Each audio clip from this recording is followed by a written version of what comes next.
Welcome back to Such a Fun Read. I am your host and resident reader, Cherie, and here we will be diving in each week to chat about the books we love, the books people just can't stop talking about, and how we deal with being book obsessed. I'm excited for today's episode. Today, we are going to be talking about some new releases that are coming out in the months of March and April. And I have quite a few books to talk about today. 50 to be exact. From thrillers to fantasy to heartwarming romances, there is something here for every kind of reader. Plus, this might help you know what books you might want to pre-order or put a hold on at the library. And if there are any books that I don't mention today and you are very excited about them, please let me know. So grab a drink and some snacks and let's talk about books.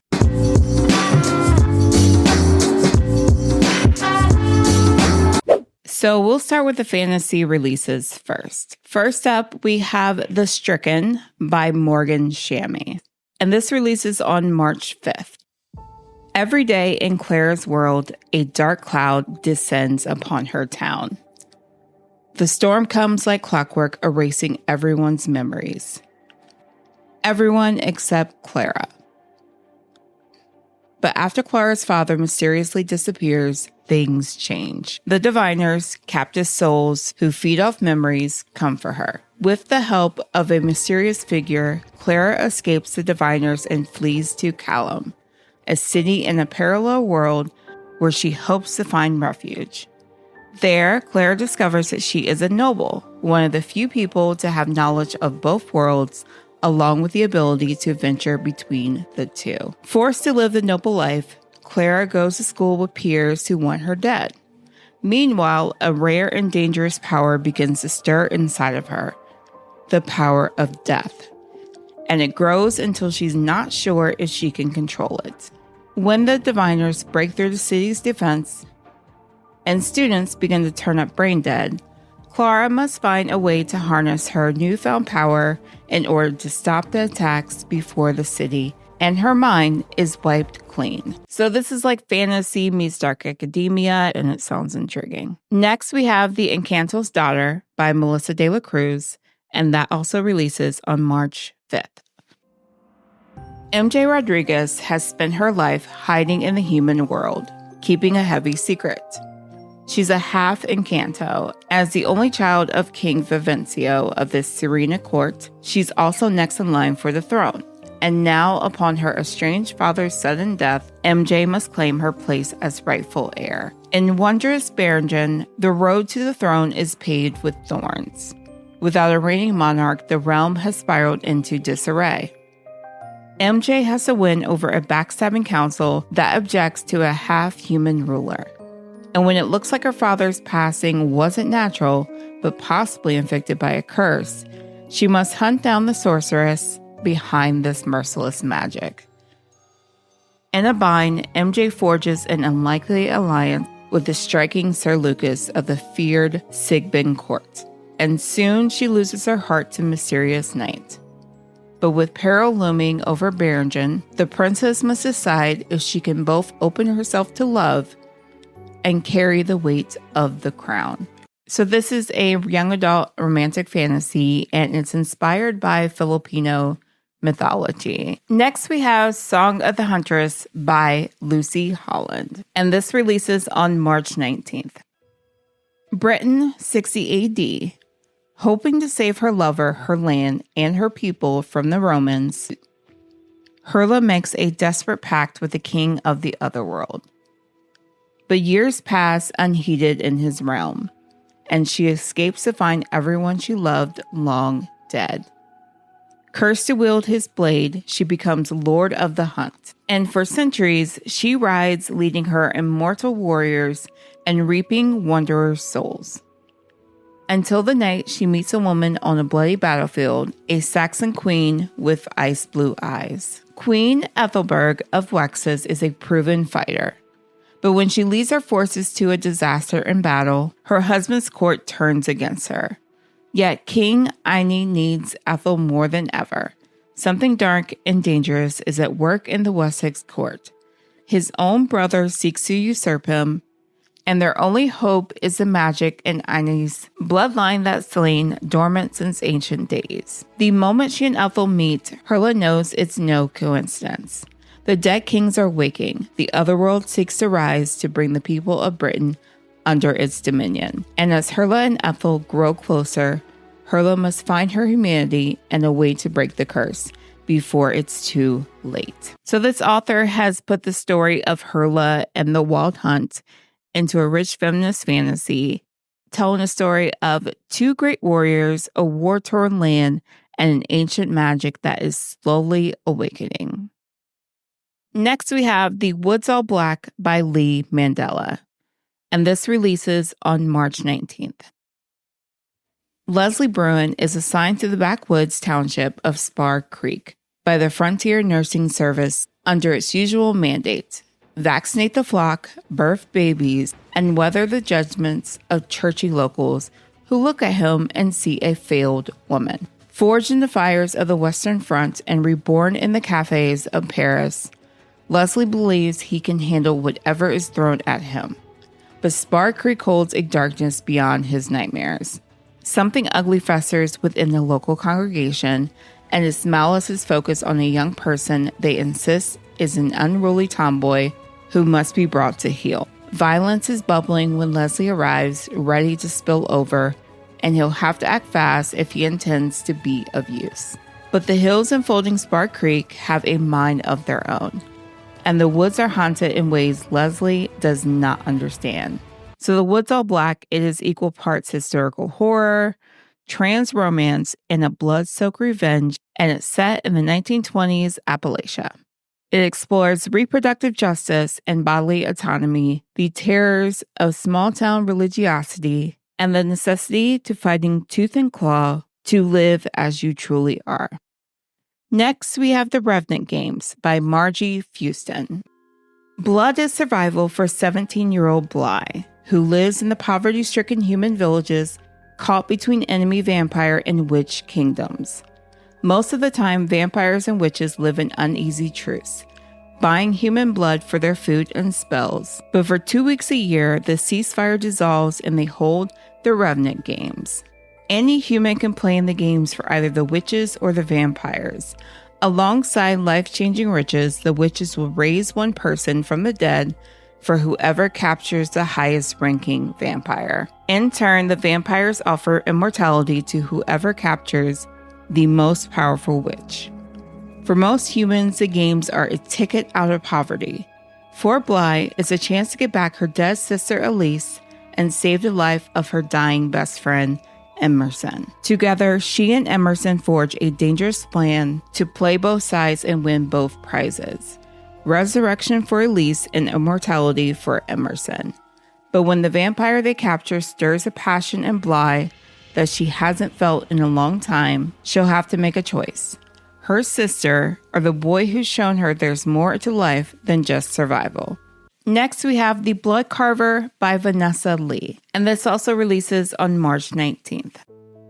Nika is a blood carver, a cold-hearted, ruthless being who can alter human biology with just a touch. In the harsh, industrial city of Thumis, she is seen not as a healer as she was meant to, but a monster that kills for pleasure. And in the city's criminal underbelly, the rarest of monsters are traded for gold.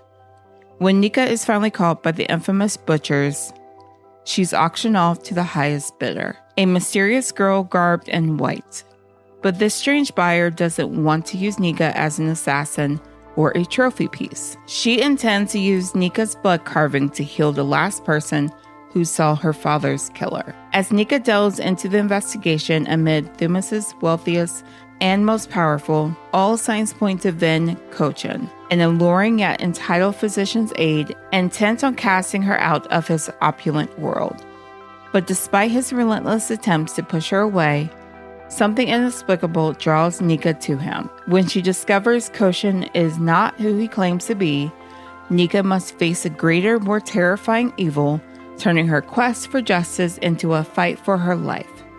Her only chance to survive lies in a terrible choice: become the dreaded monster the city fears, or risk destroying herself and the future of her kind. This is set in a Vietnam-inspired fantasy world, and it also has a medical magic system, which intrigues me. Next, we have The Emperor and the Endless Palace by Justinian Wan.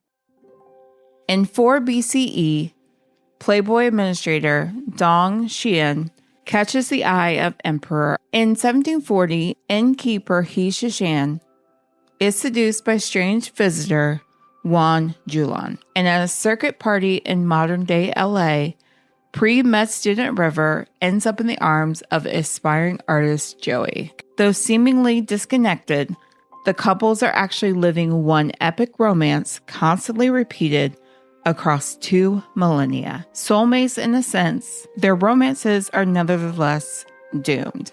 Rooted in one of the greatest historically true love stories never told. Their curse began with Emperor Ai and his male lover Don Xian's obsessive and destructive relationship that led to their deaths and the fall of the Han dynasty. As the romance reincarnates, the couple begins to remember and has the opportunity to recover one powerful artifact that might be able to break their tragic cycle. A sweeping supernatural romance, Endless Palace is a story of folklore and tradition, of danger and betrayal, of lust and ultimately eternal love.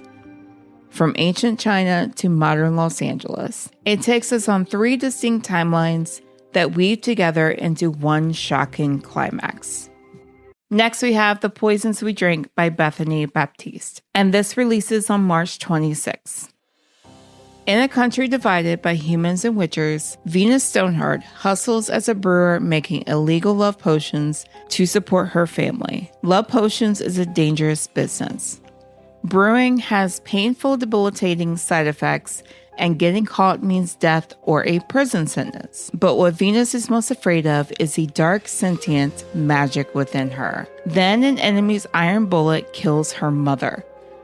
Venus's life implodes. Keeping her reckless little sister Janice safe is now her responsibility. When a powerful Grand Witcher, the ruthless head of her coven, offers Venus the chance to punish her mother's killer, she has to pay a steep price for revenge. The cost? Brew poisonous potions to enslave DC's most influential politician. As Venus crawls deeper into the corrupt underbelly of her city, the line between magic and power blurs, and it's hard to tell who to trust, herself included. So The Poisons We Drink is set in a world where love potions are weaponized against hate and prejudice, sisterhood is unbreakable, and self-love is life and death. Next, we have Book, Beast, and Crow by Elizabeth Byrne, and this releases on March 12th. In a small New Jersey town, a group of teens face catastrophic, world-bending consequences after their friend gets bitten by the town's most feared creature. Anna Kellogg has always felt different. Growing up in Hartwood, New Jersey, where frequent disappearances are attributed to an urban legend-like beast that dwells in the Walden Swamp at the center of town.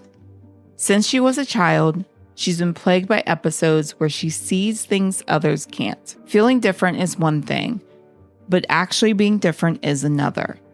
If it weren't for her best friend Olivia, Anna's not sure where she'd fit in. But any hopes of having a normal senior year come to a halt when Olivia is attacked in the woods, bitten, and left for dead by a whirling cyclone of claws, fur, and teeth. Though Olivia survives, a sinister entity makes it clear, and the mist has set in motion a catastrophic shift that will change Anna and her friends' lives forever. And this one has dashes of mythology, fantasy, and suspense.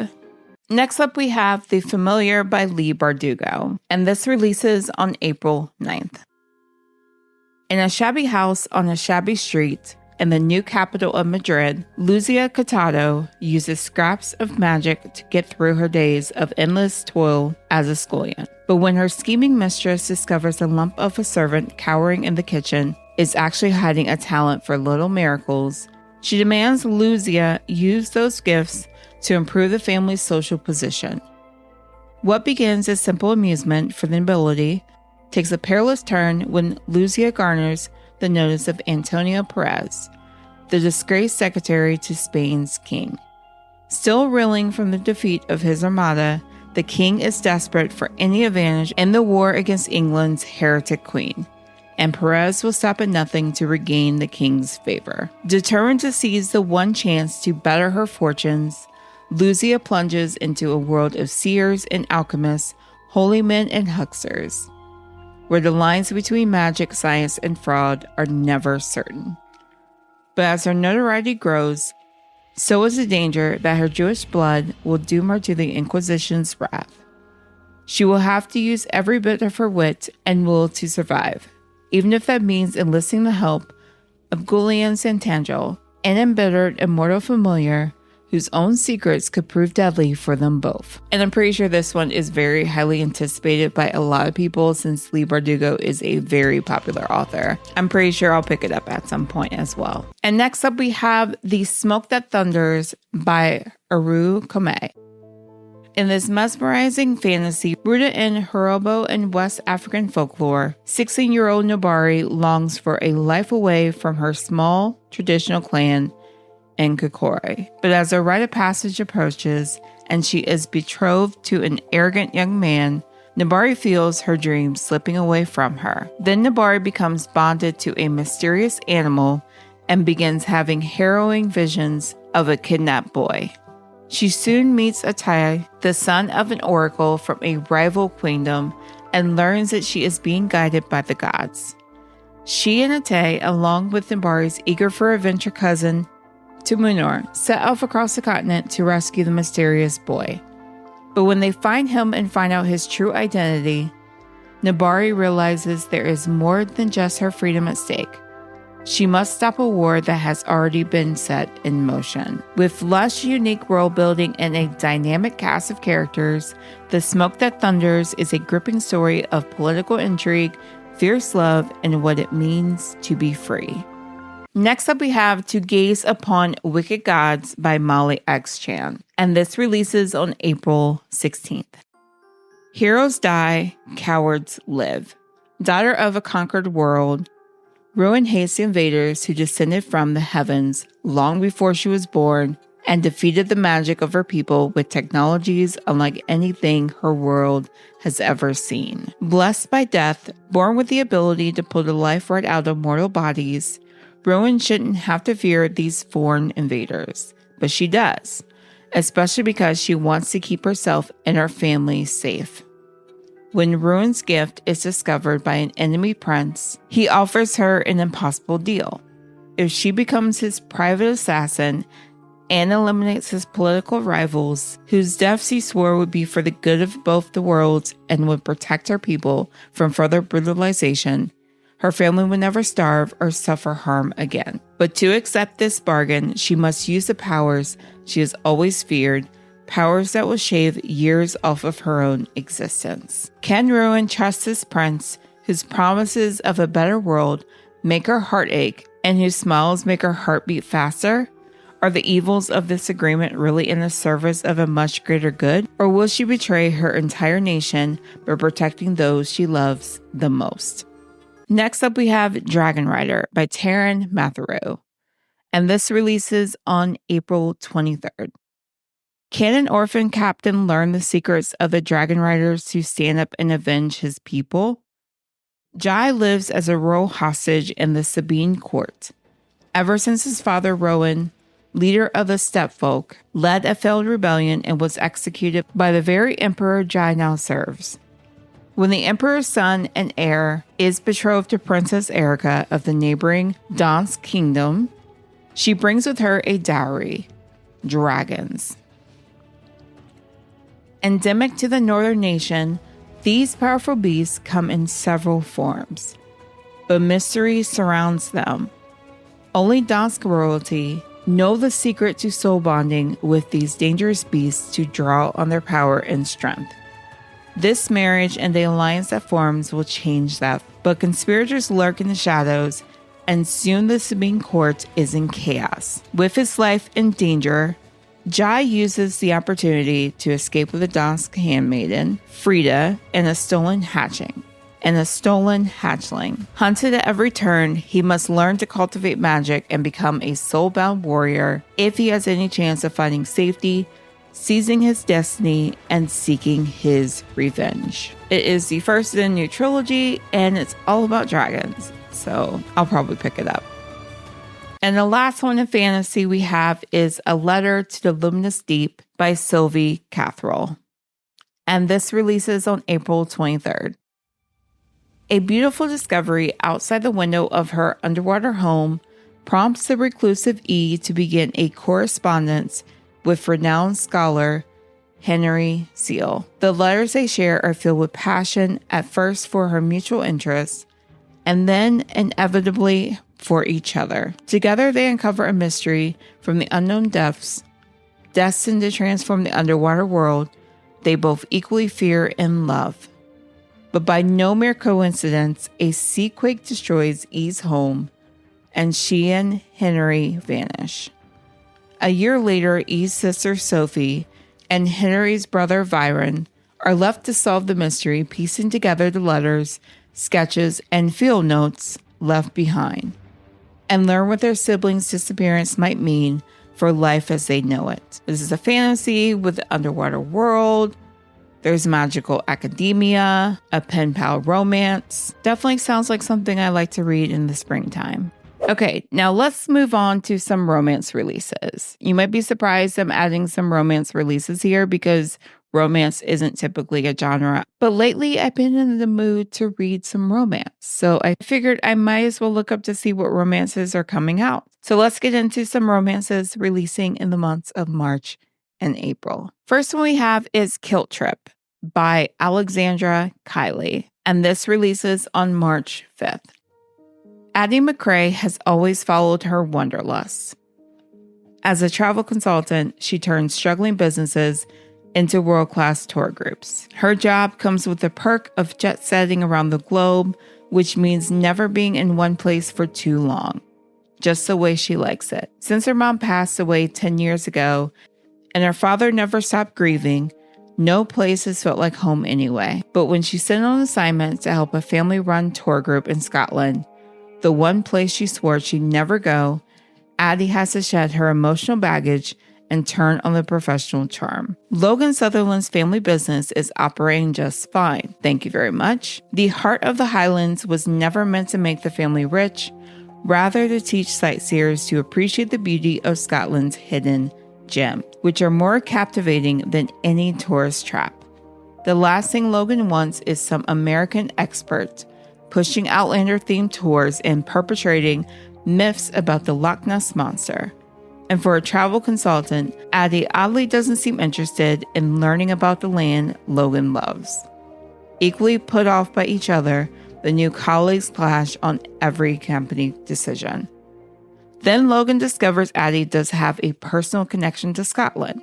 It was her late mother's favorite place, one that now lives on in a handful of faded Polaroids Addie kept from her parents' honeymoon. She wants to seek out the places in the pictures, but is worried that she's too late to capture the wonder of following in her mother's footsteps. Logan is convinced he can help Addie get some closure, and the two realize when they agree, they actually work pretty well together. But Addie's contract with the Heart is almost up, and the business is still losing money.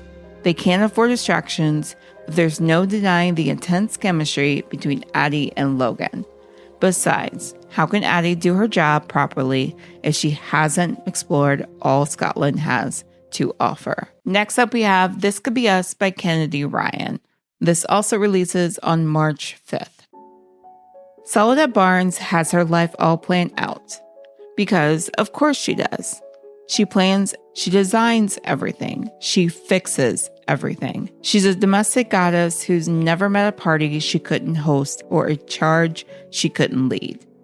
The one with all the answers and the perfect vinaigrette for that summer salad. But none of her very talents can save her when catastrophe strikes, and a life she built with the man who was supposed to be her forever goes poof in a cloud of betrayal and disillusion. But there is no time to pout or sulk or even grieve the life she lost. She's too busy keeping a roof over her daughters' heads and food on the table. And in the process of saving them all, Soledad rediscovers herself. From the ashes of a life burned to the ground, something bold and new can rise. But then, an unlikely man enters the picture, the forbidden one, the one she shouldn't want but can't seem to resist. She's lost it all before and refuses to repeat her mistakes. Can she trust him? Can she trust herself? After all she's lost and found, can she be brave enough to make room for what could be? Next up, we have Lady Charlotte Always Gets Her Man by Violet Marsh. And this also releases on March 5th. Lady Charlotte Lovett should have never run away upon discovering her betrothal. But when one has been promised to a man who, rumor has it, killed his previous 2 wives, one does what one must. The only thing that can get her out of this engagement is proving that Viscount Hawley is as sinister as she thinks he is. And the person who would know best is his very own brother. In many ways, Dr. Matthew Talbot is the exact opposite of his sibling, scholarly, shy, and shunned by society. But like his brother, he has secrets, and he doesn't need Charlotte exposing them in her quest to take down the Viscount. It only seems prudent to help her while keeping her from poking her nose in all of the wrong places. But as they put their hearts at risk to grow closer to each other, they are also getting closer to a dangerous confrontation with Hawley. Next up, we have Happily Never After with Lynn Painter, and this releases on March 12th. Their name, The Objectors. Their job, to break off weddings as hired. Their dilemma, they might just be in love with each other. When Sophie Steinbeck finds out just before her wedding that her fiancé has cheated yet again, she desperately wants to call it off.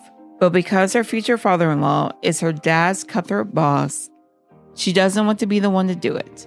Her savior comes in the form of a professional objector whose purpose is to show up at weddings and proclaim the words no couple usually wants to hear at their wedding: I object. During anti-wedding festivities that night, Sophie learns more about Max the Objector's job.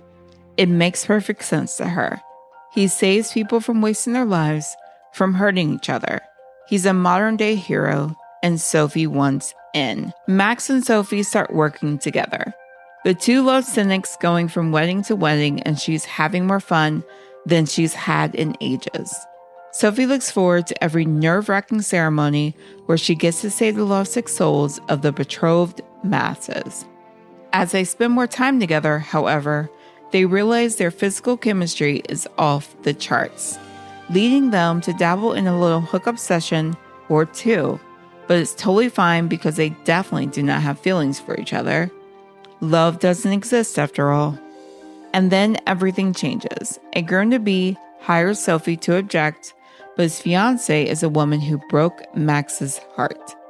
As Max wrestles with whether he can be a party to her getting hurt, Sophie grapples with the sudden realization that she may have fallen hard for her partner in crime.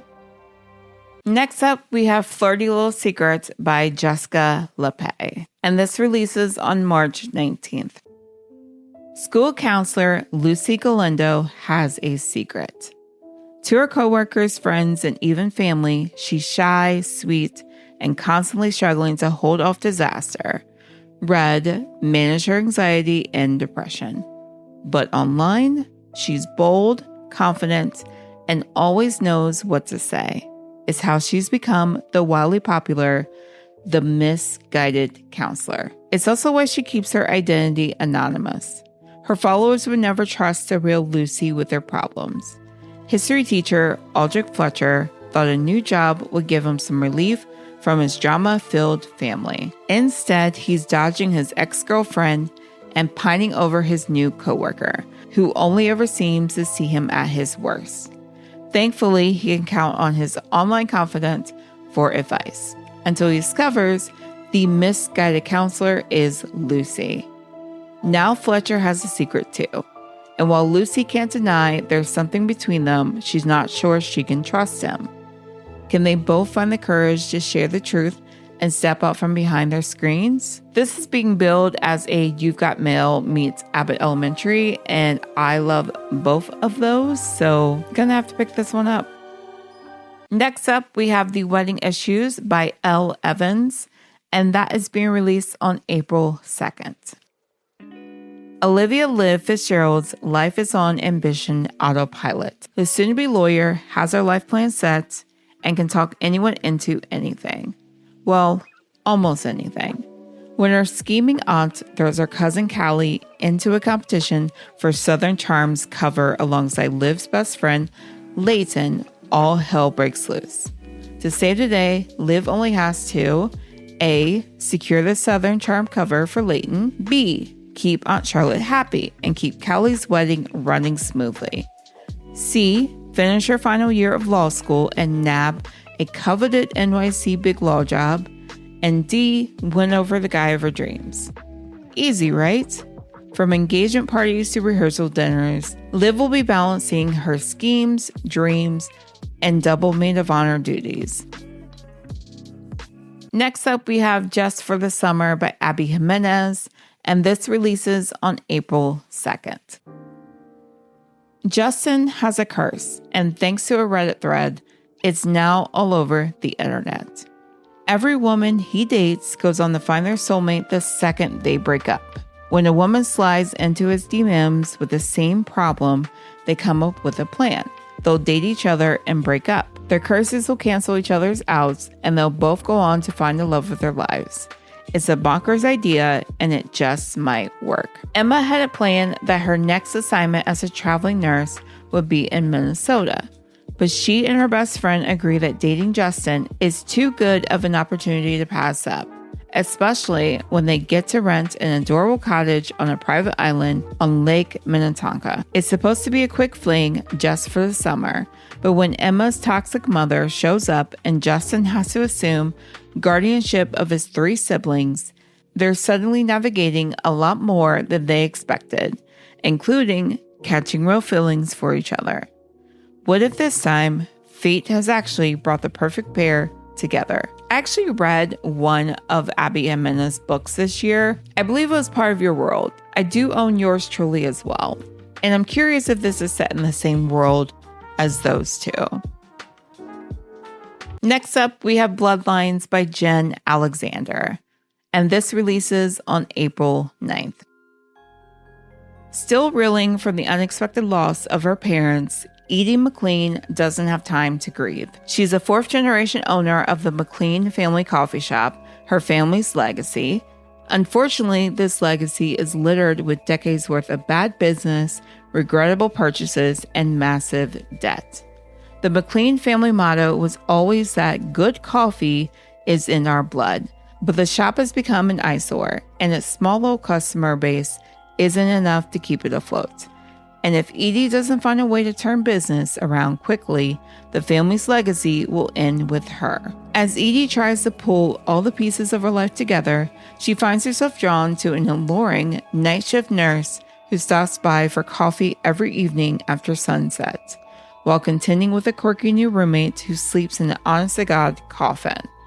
When all 3 worlds collide spectacularly, Edie's eyes are open to a new and untapped market that just may be the key to saving her family's coffee shop. However, when her Dracula lattes and cold blood cold brews begin to raise more alarm than sales, suddenly the stakes involved appear to be of the wooden variety. So this sounds like a cozy vampire story. I am very much here for it. Next up, we have The Kiss Countdown by Etta Easton, and this releases on April 9th. Risk-averse event planner Amory Price is jobless, newly single, and about to lose her apartment. With no choice but to gamble on her shaky startup, the last thing she needed was to run into her smug ex and his new, less complicated girlfriend at Amory's favorite coffee shop. Panicked, she pretends to be dating the annoyingly sexy man she met by spilling Americano all over his abs. He plays along for a price. Half the single men in Houston claim to be astronauts, but Vincent Rogers turns out to be the real deal. What started as a one-off fly morphs into a plan. For the 3 months leading up to his mission, Amory will play Vincent's doting partner in front of his loving but overly invested family. In exchange, she gets a rent-free room in his house and can put every penny toward her struggling business. What Amory doesn't plan for is Vincent's gravitational pull. While her mind tells her a future with this astronaut is too unpredictable, her heart says he's exactly what she needs. As their time together counts down, Amory must decide if she'll settle for the safe life or shoot for the stars. And the last one in the romance category is Funny Story by Emily Henry, and that releases on April 23rd. Daphne always loved the way her fiancé Peter told their story. How they met on a blustery day, fell in love over an errant hat, and moved back to his lakeside hometown to begin their life together. He really was good at telling it, right up until the moment he realized he was actually in love with his childhood best friend, Petra, which is how Daphne begins her new story. Stranded in beautiful Waning Bay, Michigan, without friends or family, but with a dream job as a children's librarian that barely pays the bills, and proposing to be roommates with the only person who could possibly understand her predicament, Petra's ex, Miles Nowak. Scruffy and chaotic, with a penchant for taking solace in the sounds of heartbreak love ballads, Miles is exactly the opposite of practical. Button-up Daphne, whose coworkers know so little about her, they have a running bet that she's either FBI or in witness protection. The roommates mainly avoid one another, until one day, while drowning their sorrows, they form a tenuous friendship and a plan. If said plan also involves posting deliberately misleading photos of their summer adventure together, well, who could blame them? But it's all just for show, of course, because there's no way Daphne would actually start her new chapter by falling in love with her ex-fiance's new fiance's ex. Right? For some reason, that is reminding me of the two news anchors that were on like Good Morning America and how they had like an affair, but they were with other people. And then I think those other people started dating each other. I think that happened. Anyway, at some point, I really need to get into reading Emily Henry. Maybe it'll be this one. I do own Beach Read. Maybe I'll start there. But at some point, I'm going to start reading her books. Okay, in this section, I have some contemporary, literary, I think some historical releases here. And let's just go ahead and get started. The first one I have is Fruit of the Dead by Rachel Lyon, and that releases on March 5th.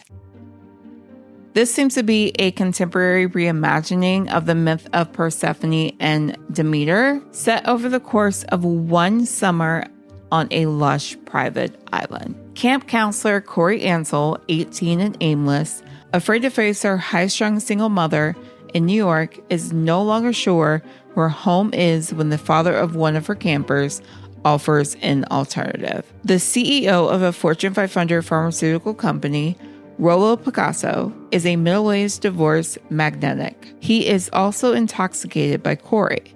When Rollo proffers a childcare job and an NDA, Corey quiets an internal warning and allows herself to be ferried to his private island. Plied with luxury and opiates manufactured by his company, she continues to tell herself she's in charge. Her mother, Emer, head of a teetering agricultural NGO, senses otherwise.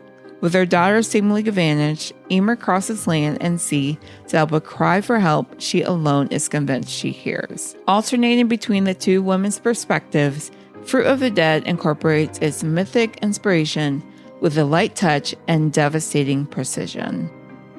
Next up, I have Ellipses by Vanessa Lawrence, and this also releases on March 5th. When cosmetics mogul Billy rolls down her town car window and offers Lily a ride back from a glitzy, champagne-soaked Manhattan gala, Lily figures there could be a useful work connection in the works. She's heard the legends of Billy's rise as a business titan who was an out lesbian long before it was fashionable. Lily feels stalled in the fashion magazine world and in her relationship with her girlfriend Allison. As a biracial and bisexual woman, Lily spent her life negotiating other people's slighting perceptions of her. Charming and self-assured, Billy seems invested in mentoring Lily out of her slump, but their text exchanges quickly begin to consume Lily's life.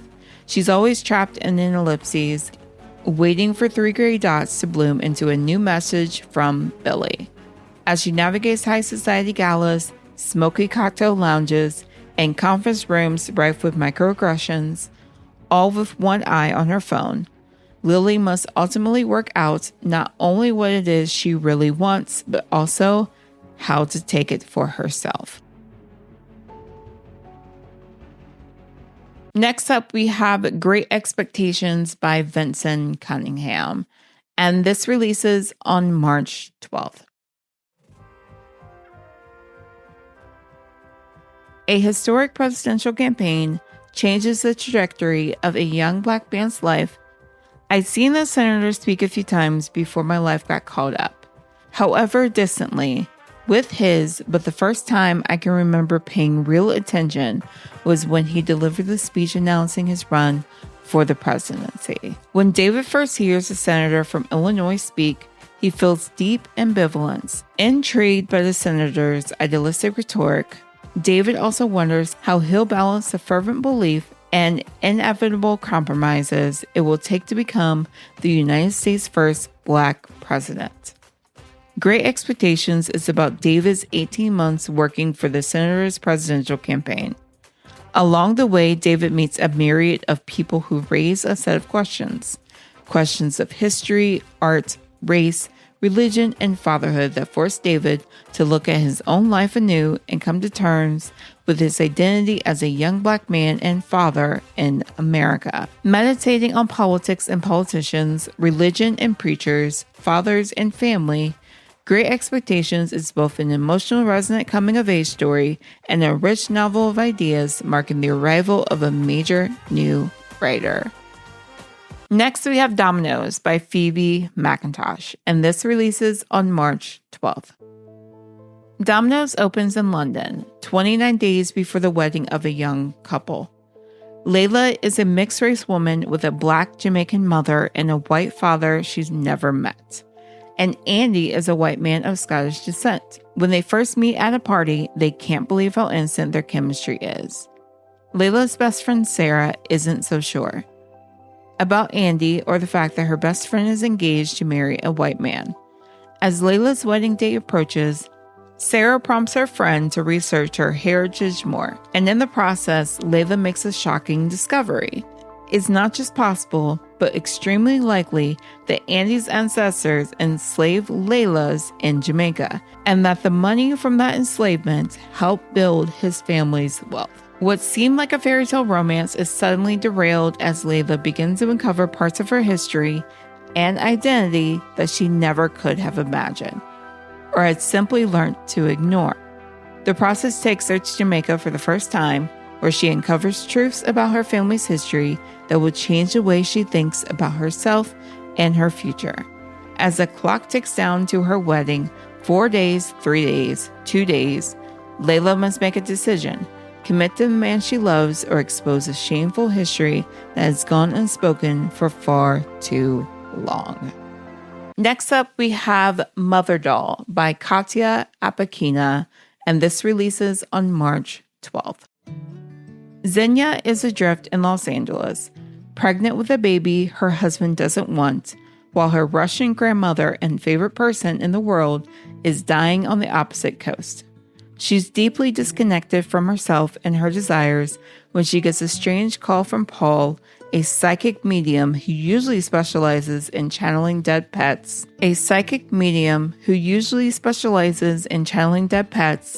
With a message from the other side. Xenia's great-grandmother, Irina, a Russian revolutionary, has approached him from a cloud of ancestral grief, desperate to tell her story and receive absolution from Xenia. As Irina begins her confession with the help of a purgatorial chorus of grieving Russian ghosts, Xenia awakens to aspects of herself she hasn't been willing to confront. But does either woman have what the other needs to understand their predicament?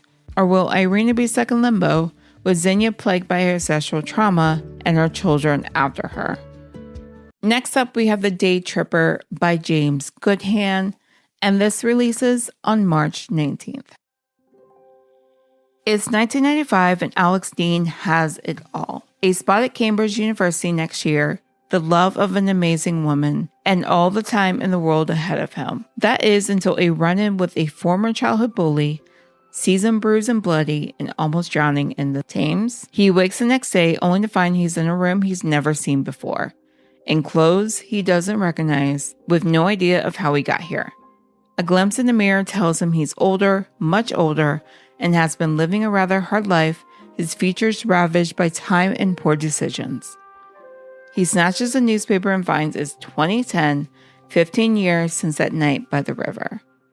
After finally drifting off to sleep that night, Alex wakes the following morning to find it's now 2019, another 9 years later, but the next day is 1999.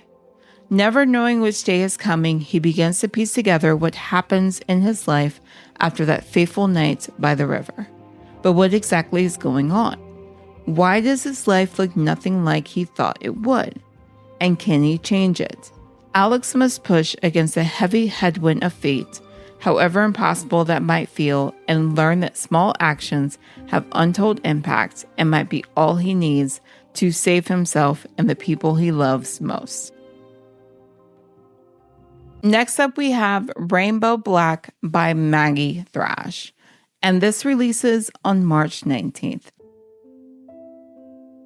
Lacey Bond is a 13-year-old girl in New Hampshire growing up in the tranquility of her hippie parents' rural daycare center. Then the satanic panic hits. It's the summer of 1990 when Lacey's parents are handcuffed, flung into the county jail, and faced with a torrent of jaw-dropping accusations as part of a mass hysteria sweeping the nation. When a horrific murder brings Lacey to the breaking point, she makes a ruthless choice that will haunt her for decades. As an adult, Lacey mimes a normal life as the law clerk of an illustrious judge. She has a beautiful girlfriend, a measure of security, and the world has mostly forgotten about her. But after a tiny misstep spirals into an uncontrolled legal disaster, the hysteria threatens to begin all over again. Next up, we have Annie Bot by Sierra Greer, and that releases on March 19th. Annie Bot was created to be the perfect girlfriend for her human owner, Doug. Designed to satisfy his emotional and physical needs, she has dinner ready for him every night, wears the sleek outfits he orders for her, and adjusts her libido to suit his moods. True, she's not the greatest at keeping Doug's place spotless, but she's trying to please him. She's trying hard. She's learning, too. Doug says he loves that Annie's AI makes her seem more like a real woman.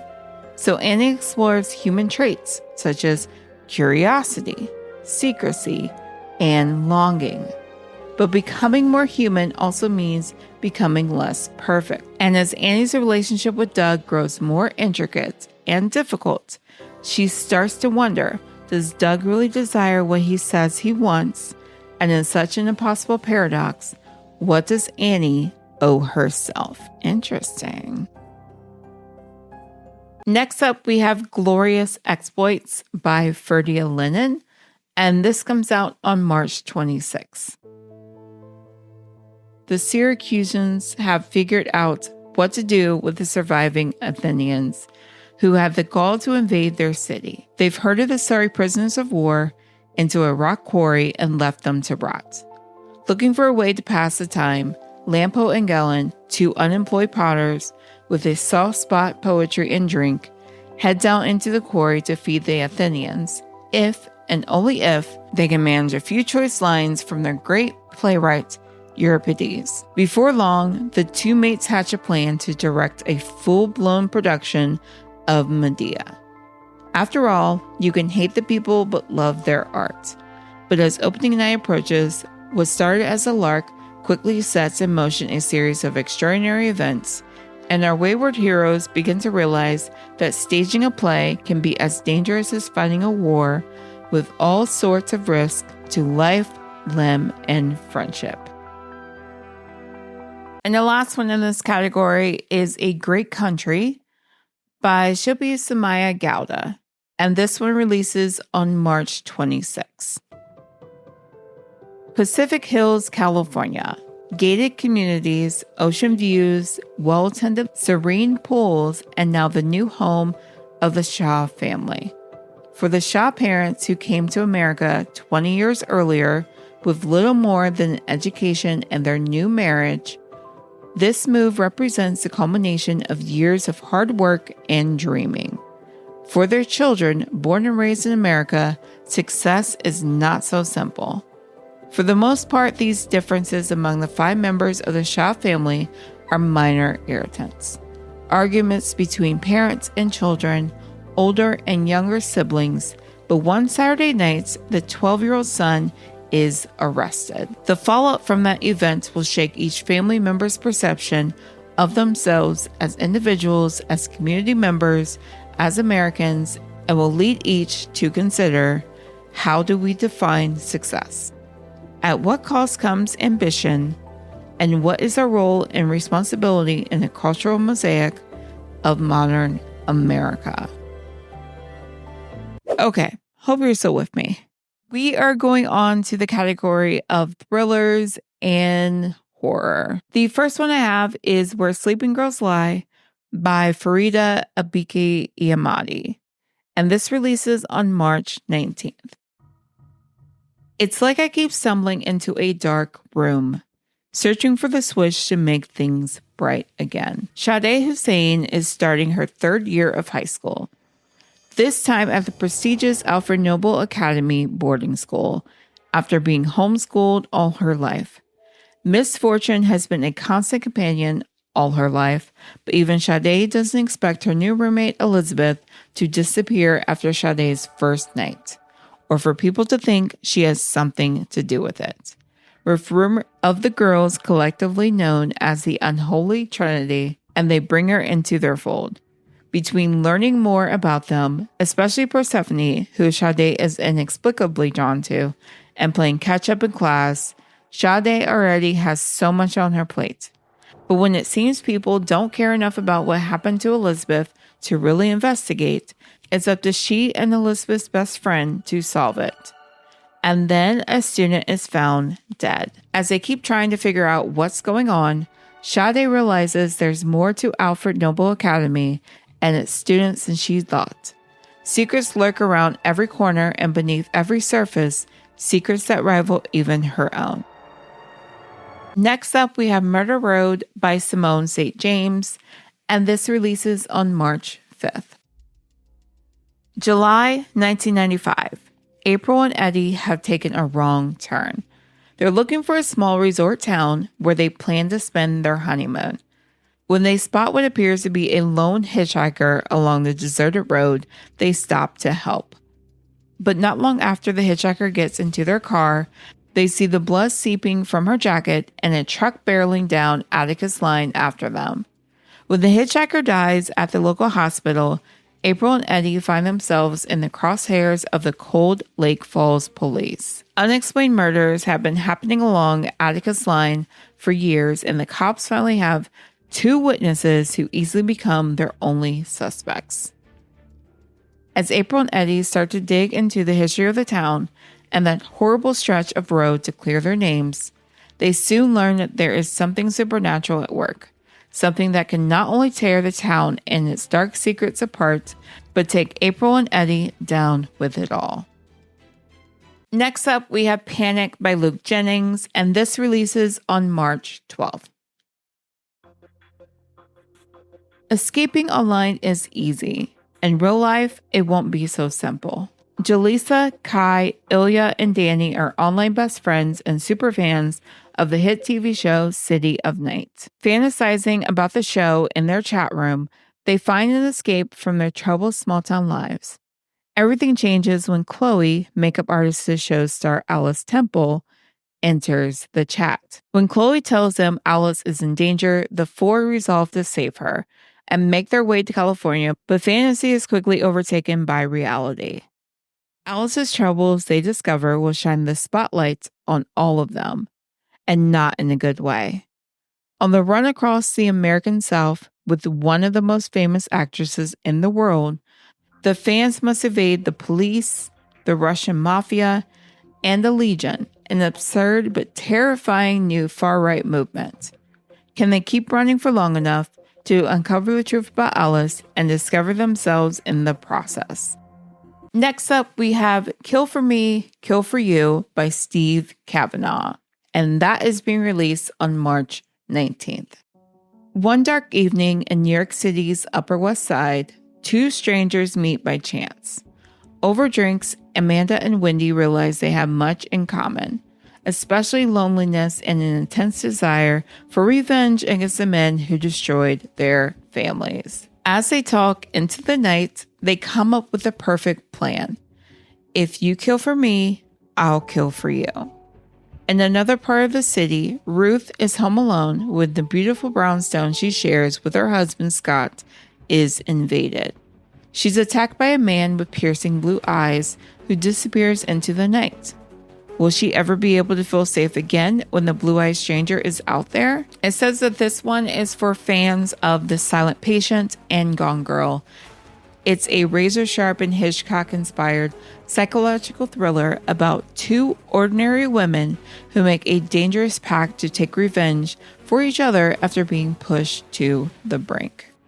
Looks like there might be another one kind of similar to that one also releasing on March 19th, and that is The Best Way to Bury Your Husband by Alexia Cassell, which releases on March 19th.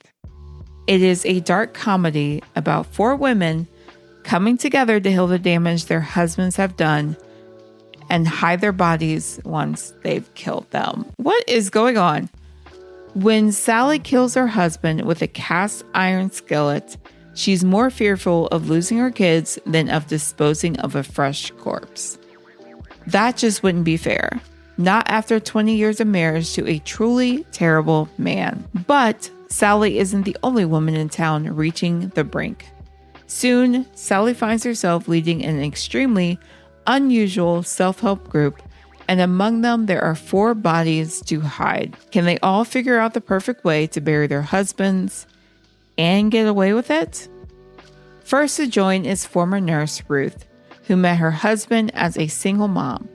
Now her son is grown and her husband's violence builds by the day until an attack on the stairs leads to a fatal accident for him.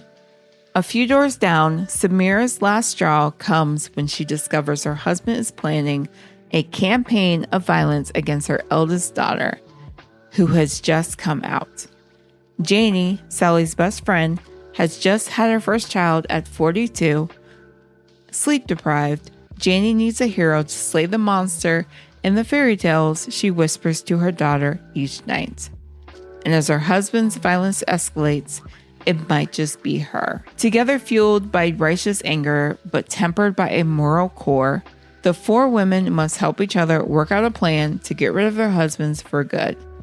Along the way, Sally, Ruth, Samira, and Janie rediscover old joys and embark on new passions in work, education, and life. Friendship and laughter really are the best medicine, and so is getting away with murder.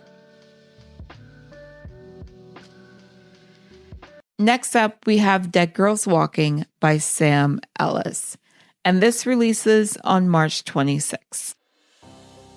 Temple Baker knows that evil runs in her blood. Her father is a North Point killer, an infamous serial killer known for how he marked each of his victims with a brand. He was convicted for murdering 20 people and was the talk of countless true crime blogs for years. Some say he was possessed by a demon. Some say that they never found all of his victims. Some say that even though he's now behind bars, people are still dying in the woods. Despite everything though, Temple never believed that her dad killed her mom. But when he confesses to that crime while on death row, she has no choice but to return to his old hunting grounds to try to see if she can find a body and prove it. Turns out the farm that was once her father's hunting grounds and her home has been turned into an overnight camp for queer, horror-obsessed girls. So Temple poses as a camp counselor to go digging in the woods. While she's not used to hanging out with girls her own age and feels ambivalent at best about these true crime enthusiasts, she tries her best to fit in and keep her true identity hidden. But when a girl turns up dead in the woods, she fears that one of her father's fans might be mimicking his crimes. As Temple tries to uncover the truth and keep the campers safe, she comes to realize that there may be something stranger and more sinister at work, and that her father may not have been the only monster in these woods. Next up, we have You Look Better as a Ghost by Joanna Wallace, and this releases on March 26. A comic thriller following the trials and tribulations of Claire, a part-time serial killer who is keen to keep her favorite hobby a secret despite the efforts of a determined blackmailer. The night after her father's funeral, Claire meets Lucas in a bar. Lucas doesn't know it, but it's not a chance meeting. One thoughtless mistyped email has put him in the crosshairs of an extremely put-out serial killer. But before they make eye contact, before Claire lets him buy her a drink, even before she takes him home and carves him up into little pieces, something about that night is very wrong because someone is watching Claire. Someone who is about to discover her murderous little hobby. The thing is, it's not sensible to tangle with a part-time serial killer, even one who is distracted by attending a weekly bereavement support group and trying to get her art career off the ground. Will Claire finish off her blackmailer before her pursuer reveals all? Let the games begin. Next one I have is The Black Girl Survives This One, and that is edited by Desiree S. Evans. It releases on April 2nd. This is a young adult anthology of horror stories centering Black girls who battle monsters, both human and supernatural, and who survive to the end. Be warned, dear reader, the Black girls survive in this one. Celebrating a new generation of best-selling and acclaimed Black writers, The Black Girl Survives in this one makes space for Black girls in horror. 15 chilling and thought-provoking stories place Black girls front and center as heroes and survivors who slay monsters, battle spirits, and face down death. Prepare to be terrified and left breathless by the pieces in this anthology. The best-selling and acclaimed authors include Erin E. Adams, Monica Brashears, Charlotte Nicole Davis, Desiree S. Evans, Sriracha J. Fennell, Zakiya Dahlia Harris, Daka Herman, Justina Ireland, L.L. McKinney, Brittany Morris, Maritza and Micah Malate, Eden Royce, and Vincent Tirado. And the foreword is by Tananarive Due. I don't normally read anthologies or short stories, but that might be something I pick up, and I'll probably hold off and read it like later in the summertime or closer to Halloween. Next up I have Blush Your Heart by Linda Ryan, and this releases on April 9th. It's 1999 in Southeast Texas, and the Evans women, owners of the only funeral parlor in town, are keeping steady with normal business. The dead die, you bury them. End of story. That's how Ducey Evans has done it for the last 80 years. And her progeny, Lenore the Experimenter and Grace, Lenore's soft-hearted daughter, have run Evans' funeral parlor for the last 15 years without drama. Ever since that god-awful mess that left 2 bodies in the ground and Grace raising her infant daughter Luna alone. But when town gossip Mina Jean Murphy's body is brought in for a regular burial and she rises from the dead instead, it's clear that the Strigoi, the original vampire, are back, and the Evans women are the ones who need to fight back to protect their town. As more folks in town turn up dead, and Deputy Roger Taylor begins asking way too many questions, Ducey, Lenore, Grace, and now Luna must take up their blades and figure out who is behind the Strigoi's return. As the saying goes, what rises up must go back down. But as unspoken secrets and revelations spill from the past into the present, the Evans family must face that sometimes the dead aren't the only things you want to keep buried. And next up, we have While We Were Burning by Sarah Kofi. And this releases on April 16th.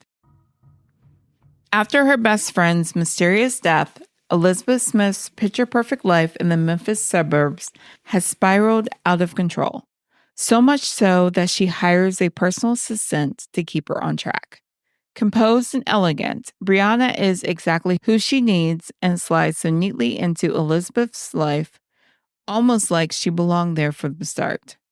Soon the assistant Elizabeth hired to distract her from her obsession with her friend's death is the same person working for her to uncover the truth behind it, because Brianna has questions too. She wants to know why the police killed her young black son, why someone in Elizabeth's neighborhood called the cops on him that day, who took that first step that stole her child away from her, and the only way she's ever going to be able to find out is to entwine herself deep into Elizabeth's life, where the answers to her questions lie as the two women hurtle towards an electrifying final showdown and the lines between employer and friends blur. It becomes clear that neither of them is what they first appear. And next up is Home is Where the Bodies Are by Geneva Rose, and this releases on April 30th. After their mother passes, 3 estranged siblings reunite to sort out her estate. Beth, the oldest, never left home. She stayed with her mom, caring for her until the very end. Nicole, the middle child, has been kept at arm's length due to her ongoing battle with a serious drug addiction. Michael, the youngest, lives out of state and has been back to their small Wisconsin town since their father ran out on them 7 years before. While going through their parents' belongings, the siblings stumble upon a collection of home videos and decide to revisit those happier memories. However, the nostalgia is cut short when one of the VHS tapes reveals a night back in 1999 that none of them have any recollection of. On screen, their father appears covered in blood. What follows is a dead body and a pact between their parents to get rid of it, before the video abruptly ends.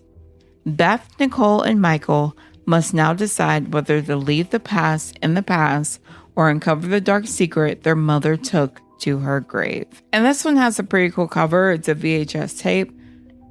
And the last one in this section is Missing White Woman by Kelly Garrett, and this one releases on April 30th. The truth is never skin deep. It was supposed to be a romantic getaway weekend in New York City. Brianna's new boyfriend, Ty, took care of everything.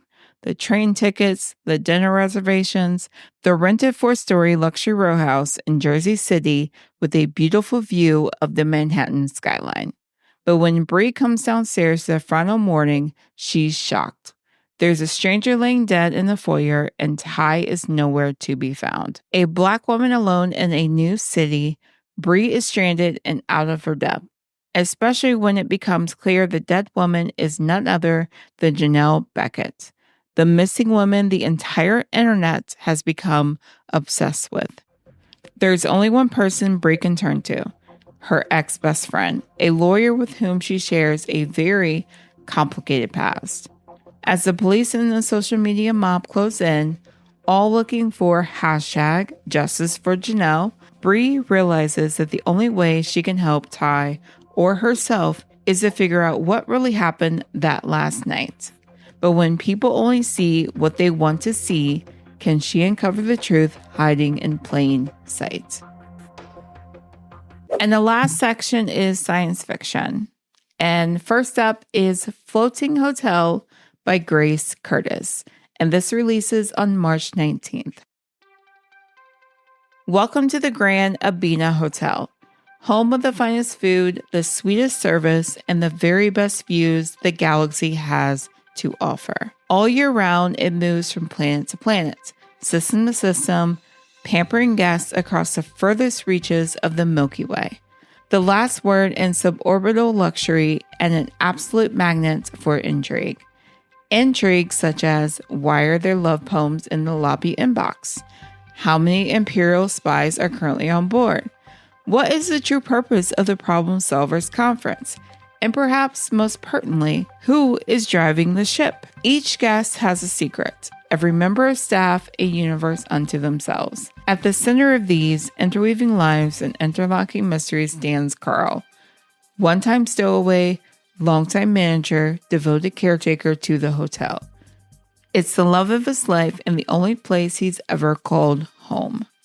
But as forces beyond Carl's comprehension converge on the Abina, he has to face one final question.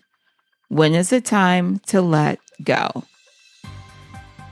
Next up is The Mars House by Natasha Pulley, and this releases on March 19th.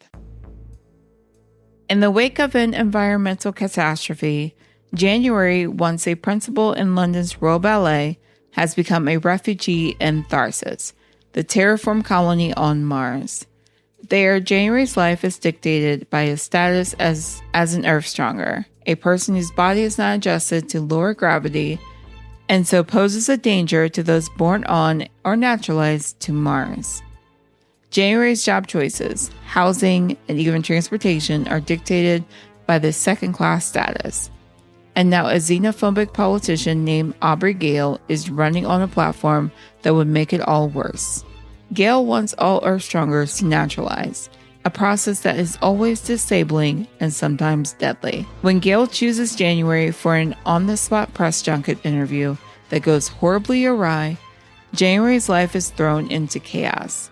But Gale's political fortunes are damaged too. Gale proposes a solution to both their problems, a 5-year made-for-the-press marriage that would secure January's future without naturalization and ensure Gale's political success. But when January accepts the offer, he discovers that Gale is not at all like they appear in the press. They're kind, compassionate, and much more difficult to hate than January would prefer. As their romantic relationship develops, the political situation worsens, and January discovers Gale has an enemy, someone willing to destroy all of Tharsis to make them pay. And January may be the only person standing in the way. And next up we have Those Beyond the Wall by Micah Johnson, and this one releases on March 12th.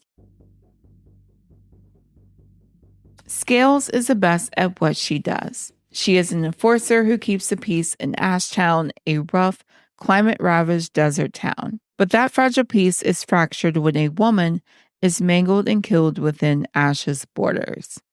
Right in front of Scales' eyes, even more incomprehensible, is that there was seemingly no murder. When more mutilated bodies start to turn up, both in Ashton and in the wealthier walled-off Wally City, Scales is tasked with finding the cause and putting an end to it. She teams up with a frustratingly by-the-books partner and a brisk but brilliant scientist in order to uncover the truth, delving into both worlds to track down the invisible killer, but what they find points to something bigger and more corrupt than they could have ever foreseen, and it could spell doom for the entire world.